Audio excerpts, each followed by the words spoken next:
اعوذ باللہ السمیع العلیم من الشیطان الرجیم من ھمزہ ونفخہ ونفثہ سبحانک لا علم لنا الا ما علمتنا انک انت العلیم الحکیم رب اشرح لی صدری ویسر لی امری واحلل عقدۃ من لسانی یفقہوا قولی۔ السلام علیکم ورحمۃ اللہ وبرکاتہ۔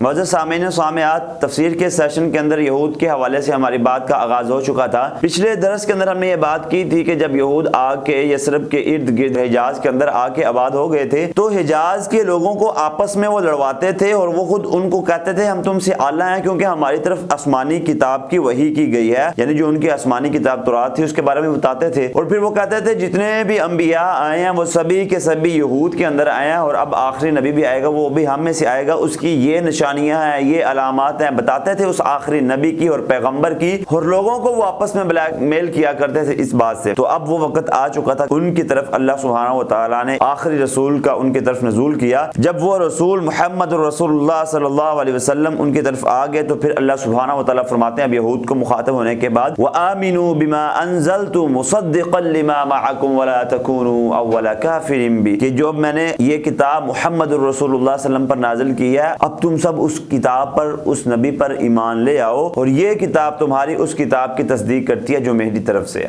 اب اللہ سبحانہ و تعالیٰ ان یہود کو مخاطب ہو کر کہہ رہے ہیں اے یہود کے لوگو، اے بنی اسرائیل، کہ اب تمہاری طرف وہ پیغمبر آ گیا ہے جس کا تم دعویٰ کیا کرتے تھے، بما انزلت، میں نے اس کو نازل کر دیا ہے تمہاری طرف۔ اب اس پیغمبر کے اوپر میں نے ایک ایسی کتاب نازل کی ہے جو کہ تمہاری پہلی والی کتابوں کی بھی تصدیق کرنے والی ہے۔ اب یہاں مفسرین بیان کرتے ہیں کہ انزلت مصدقا لما سے مراد یہاں پہ دو باتیں ہو سکتی ہے۔ پہلی بات یہ ہو سکتی ہے کہ جو تورات کے اندر اللہ سبحانہ و تعالیٰ نے اپنی پیش گوئی کی، قرآن کریم نے اس پیش گوئی کو ثابت کر دیا، اور جو آخری پیغمبر تھے اس نبی کا، اس پیغمبر کا وقت آ گیا تھا، وہ نبی بھی آ چکا تھا اور جو اس کی علامات اس کے اندر موجود تھی وہ بھی ظاہر ہو چکی ہوئی تھی۔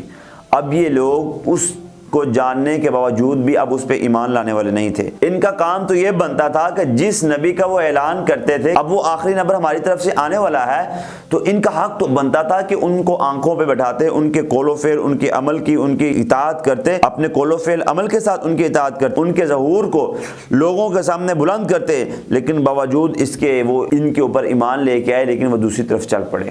دوسری چیز جو مفسرین بیان کرتے ہیں انزلت مصدقا لما سے مراد ایک دوسرا پہلو یہ بھی ہو سکتا ہے کہ جو تورات، زبور و انجیل تھی یہ اللہ سبحانہ و تعالیٰ کی طرف سے آسمانی کتابیں تھی، اور قرآن کریم بھی بالکل یہ اللہ سبحانہ و تعالیٰ کی آسمانی کتاب ہے، اللہ سبحانہ و تعالیٰ کے قول کی، اللہ سبحانہ و تعالیٰ کے حکم کی تصدیق کر رہا ہے جو اللہ نے پہلی آسمانی کتابوں میں نازل کیا تھا، جو اس کے اندر اپنی اصل حالت میں موجود تھا یہ قرآن ان کی تصدیق کرتی چلی جا رہی ہے، اور جو اس کے اندر انہوں نے اضافہ کر دیا تھا، جو غلط طریقوں سے ان صحیفوں کے اندر انہوں نے باتیں شامل کر لی گئی تھی، ان کی یہ تردید کرتا ہے، ان کو یہ رد کرتا ہے، کیونکہ وہ باتیں اور وہ اطاعت، وہ حکم اللہ سبحانہ و تعالیٰ کی طرف سے تھے ہی نہیں، یہ یہود نے خود اپنی طرف سے ان کو اندر اضافہ کیا ہوا تھا۔ اب یہ قرآن جو ان کے اندر اپنی اصل حالت میں تھی اس کی تصدیق کر رہی ہے، دوسروں کی تصدیق نہیں کر رہی، ان کو ان کی تکذیب کیا جا رہی ہے کہ یعنی یہ اللہ سبحانہ و تعالیٰ کی طرف سے نہیں ہے۔ اب جب اللہ سبحانہ و تعالیٰ نے ان کے درمیان نبی بھی بھیج دیا، اس کے اوپر کتاب بھی نازل کر دی، اور وہ کتاب بھی ایسی تھی کہ جو ان کے پاس کتابیں تھیں ان کی وہ تصدیق بھی کرنے والے تھی، اب اللہ سبحانہ و تعالیٰ فرما رہے ہیں کہ وَلَا تَكُونُوا أَوَّلَ كَافِرٍ بِهِ، اب اس نبی کو دیکھ کے تم سب سے پہلے منکر، کافر اور ان سے منہ پھیرنے والے نہ بن جانا۔ کیا مطلب کہ پہلے تم منکر نہ بننا بعد میں بن جانا؟ نہیں، بالکل قطعاً یہ مراد اس سے نہیں ہے۔ اس سے مطلب یہ ہے کہ تم خود لوگوں کو کہتے تھے کہ ہمارے درمیان ایک پیغمبر آنے والا ہے جس کی یہ نشانیاں، یہ علامتیں ہیں، اس کی آپ لوگوں کو بتاتے تھے، اب تمہارا حق بنتا ہے کہ جس طرح تم پہلے لوگوں کو بتاتے تھے کہ ہمارے درمیان ایک نبی آنے والا ہے، اب وہ آ گیا، تمہارا حق بنتا ہے کہ تم فوراً سے پہلے، سب سے پہلے آ کے اس نبی پر ایمان لے آؤ، اپنے ایمان کے ساتھ، اپنے ایمان لانے کے ساتھ تصدیق کرو کہ یہی وہ نبی ہے جس کی بشارتیں اور جس کی علامتیں ہماری آسمانی کتابوں میں موجود تھی۔ لیکن بہرحال انہوں نے اس چیز کو تسلیم تو کیا کرنا، وہ ان کے خلاف اٹھ کھڑے ہوئے۔ لیکن محمد الرسول اللہ صلی اللہ علیہ وسلم جس دین کو لے کے آئے تھے یہ اللہ کا پکا اور سچا سچا دین تھا،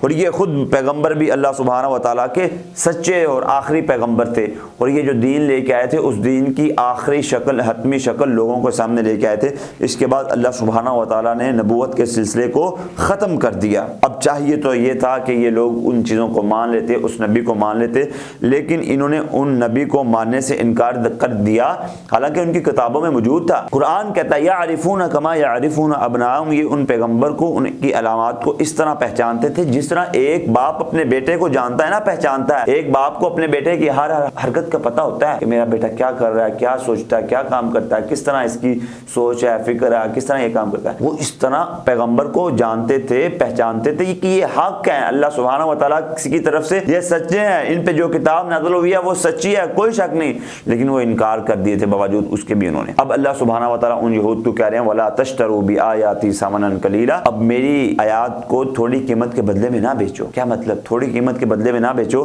زیادہ قیمت کے بدلے بیچ دو؟ نہیں واللہ، یہ مقصد نہیں، یہ مطلب نہیں ہے کہ تھوڑی کے نہ بدلے بیچو، زیادہ کے بدلے بیچ دو، بلکہ اس کا مطلب یہ ہے کہ اللہ سبحانہ و تعالیٰ فرماتے ہیں کہ اگر ان آیات کے بدلے تم میری کائنات میں سے کچھ بھی لیتے ہو وہ بہت کم ہے، وہ تھوڑی ہے، وہ سامانن قلیل ہے، اس کی قیمت تھوڑی ہے، اس کی ویلیو تھوڑی ہے۔ اللہ سبحانہ و تعالیٰ فرماتے ہیں وَمَا الْحَيَاةُ الدُّنْيَا فِي الْآخِرَةِ إِلَّا مَتَاعٌ، اور دنیا کی زندگی تو آخرت کے بدلے میں بہت تھوڑی ہے نا، بہت کم ہے۔ ایک شخص کو آخرت کے بدلے میں پوری کی پوری کائنات، پوری دنیا دے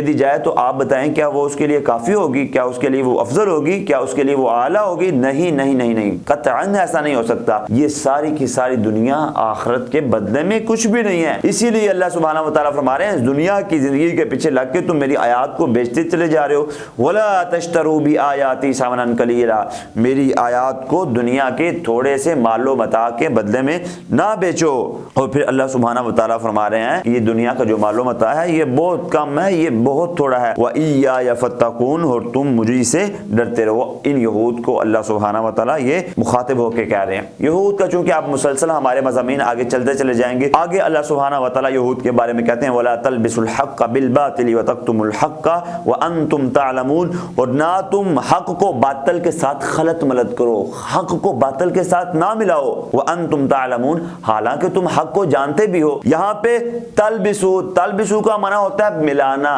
خلط ملط کرنا، چھپانا۔ تلبسو سے ہی لباس ہے، لباس ہم اپنے جسم کو اس سے چھپاتے ہیں، اپنے جسم کو اوڑھ لیتے ہیں، اس لباس ہمارے جسم کو چھپا لیتا ہے۔ اللہ سبحانہ و تعالیٰ فرما رہے ہیں وَلَا تَلْبِسُوا الْحَقَّ بِالْبَاطِلِ،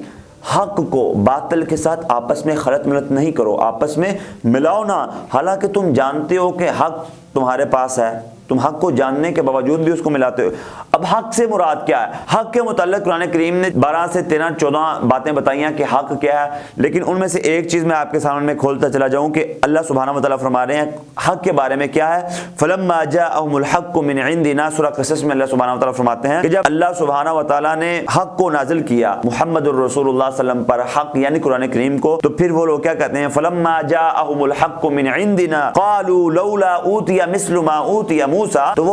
وہ بنی اسرائیل کے لوگ کہنے لگے کہ یہ جو حق آپ کی طرف آیا، یعنی قرآن کریم جو آپ کی طرف آیا، اس سے پہلے حق موسیٰ علیہ السلام کی طرف تو ایسا حق نہیں آیا تھا۔ لازماً نہیں ہے کہ جو اللہ سبحانہ و تعالیٰ نے دیگر انبیاء کو معجزات عطا کیے وہ دوسرے بھی انبیاء کو عطا کریں، لازم نہیں ہے۔ اب لازم نہیں ہے کہ جو اللہ سبحانہ و تعالیٰ نے معجزات موسیٰ علیہ السلام کو عطا کیے تھے بالکل ویسے ہی محمد الرسول اللہ صلی اللہ علیہ وسلم کو عطا کر دیے جائیں۔ محمد الرسول اللہ صلی اللہ علیہ وسلم کا معجزہ اس سے بڑھ کے کیا ہوتا ہے جو قرآن ان کے اوپر نازل کر دیا گیا، قیامت تک کے لیے اللہ سبحانہ و تعالیٰ نے اس کی حفاظت کا ذمہ خود اٹھا لیا۔ اس سے بڑا معجزہ کیا ہو سکتا ہے؟ لیکن وہ کہتے آپ کیوں نہیں ہمیں دکھاتے وہ معجزات جو ہم تم سے پہلے موسیٰ علیہ السلام پر نازل ہوئے تھے۔ پھر اللہ سبحانہ و تعالیٰ کہتے ہیں وَقُلْ جَاءَ الْحَقُّ وَزَهَقَ الْبَاطِلُ، اب حق آ گیا، باطل مٹ گیا۔ قرآن کریم حق تھا جو آ گیا تھا، ان کے جو باطل عقائد تھے، نظریات تھے، جو انہوں نے اپنی خواہشات کی، اپنی مرضی کے مطابق ان کے اندر تبدیلی اور تحریف کی ہوئی تھی، وہ باطل مٹ گیا۔ جاء الحق وزهق الباطل ان الباطل کان زہوقا، جو باطل ہے وہ تو مٹنے کے لیے آیا، وہ تو مٹ کے ہی رہے گا، حق کی ہمیشہ فتح ہوتی ہے۔ تو اللہ سبحانہ و تعالیٰ یہاں پہ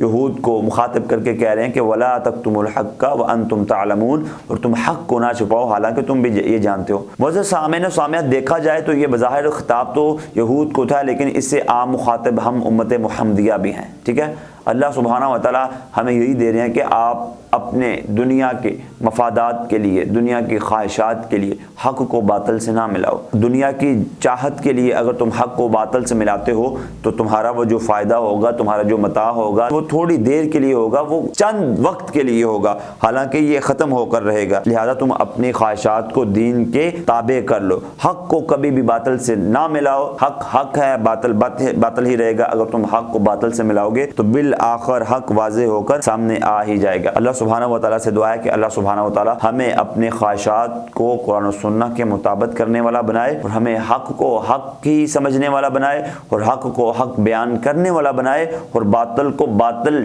ڈنکے کی چوٹ پہ کہنے والا بنائے۔ السلام علیکم ورحمۃ اللہ وبرکاتہ۔